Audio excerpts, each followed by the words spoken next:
جب ہم نجاست کی بات کرتے ہیں اور طہارت کی بات کرتے ہیں تو طہارت کس کو کہا جائے گا؟ اگر طہارت کی تعریف آپ سے پوچھی جائے تو آپ کیا کہیں گے؟ کہ اس جگہ کا نجاست سے پاک ہونا۔ تو اگر مثال کے طور پہ یہ قمیض ہے، یہ ابھی پاک ہے یا نہیں ہے؟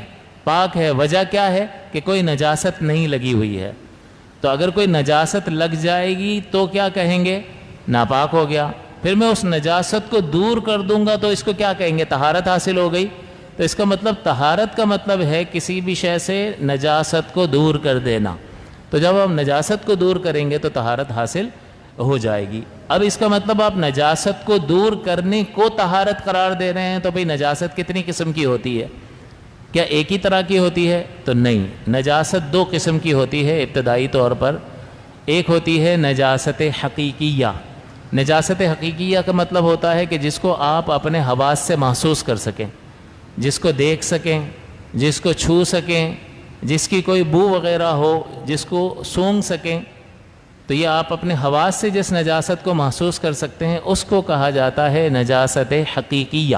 دوسری نجاست جو ہے وہ اس کے برعکس ہے کہ جس کو حواس سے محسوس نہ کیا جا سکے اس کو کہا جاتا ہے نجاست حکمیہ۔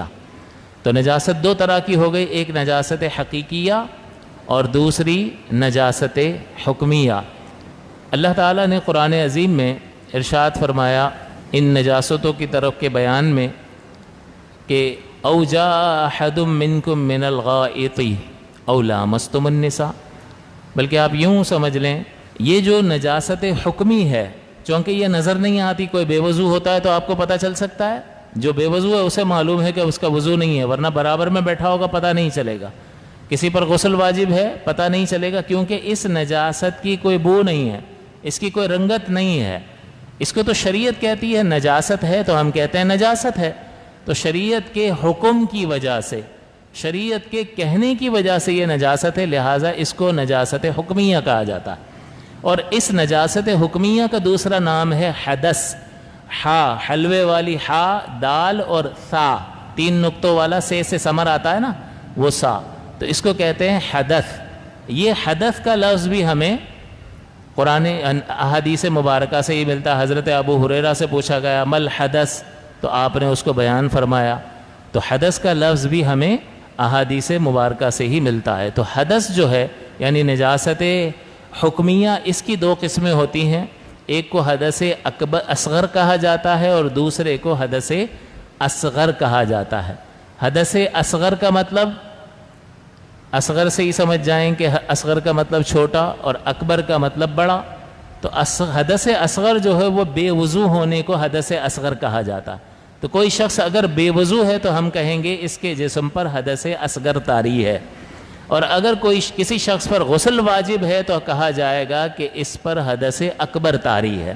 اللہ تعالیٰ نے ان دونوں کی طرف قرآن عظیم میں اشارہ فرمایا او جاء احد منکم من الغائط او لامستم النساء، تم جو ہے وہ قضائے حاجت سے فارغ ہو۔ اس میں اشارہ ہے حدث اصغر کی طرف کہ قضائے حاجت کے لیے پیشاب، چھوٹا پیشاب بڑا پیشاب سے اگر فارغ ہوگا تو اس سے وضو ٹوٹ جائے گا، اور پھر جب نماز پڑھنا چاہے گا تو اسے وضو کرنا لازم ہوگا۔ او لامستم النساء، یا تم نے چھوا ہو عورتوں کو۔ یہاں لامستم سے امام شافعی چھونا مراد لیتے ہیں، تو امام شافعی کے نزدیک اگر عورت کو چھو بھی لے گا تو وضو گیا، لیکن امام اعظم ابو حنیفہ رحمۃ اللہ علیہ کے نزدیک اور دیگر مفسرین کے نزدیک یہاں لامستم سے مراد ہے جامعتم، یعنی ازدواجی تعلق قائم کرنا۔ تو یا تو تم قضائے حاجت سے فارغ ہوئے ہو، اس میں حدث اصغر کا بیان ہے، یا تم نے عورتوں سے ازدواجی تعلق قائم کیا ہو، اس میں حدث اکبر کا بیان ہے۔ دوسرے مقام پر اللہ تعالیٰ نے وضو کا ذکر کرتے ہوئے فرمایا کہ اذا قمتم الى الصلاة فاغسلوا وجوہکم الی آخر الآیہ، کہ جب تم نماز کا ارادہ کرو تو اپنے چہروں کو دھو، اپنے ہاتھوں کو کوہنیوں سمیت دھو، اپنے سروں کا مسح کرو اور دونوں پیروں کو ٹخنوں سمیت دھو۔ تو اس میں بھی حدث کو دور کرنے کی طرف اشارہ ہے اور حدث اصغر کو دور کرنے کی طرف اشارہ ہے۔ اس کا مطلب یہ ہوا کہ حدث اصغر کس چیز سے دور ہو جائے گا؟ وضو کرنے سے حدث اصغر ختم ہو جائے گا۔ اور حدث اکبر کے بارے میں قرآن عظیم میں اللہ تعالیٰ نے فرمایا وَإِن كُنتُمْ جُنُبًا فَطَّهَّرُوا، کہ اگر تم حالت جنابت میں ہو تو خوب پاک ہو جاؤ۔ تو یہاں سے خوب پاک ہونے سے مراد یہ غسل ہے، تو حالت جنابت یعنی حدث اکبر کا ذکر کیا، اور فَطَّهَّرُوا میں یہ بتا دیا کہ حدث اکبر سے طہارت کیسے ہوگی، غسل کے ذریعے سے طہارت حاصل ہوگی۔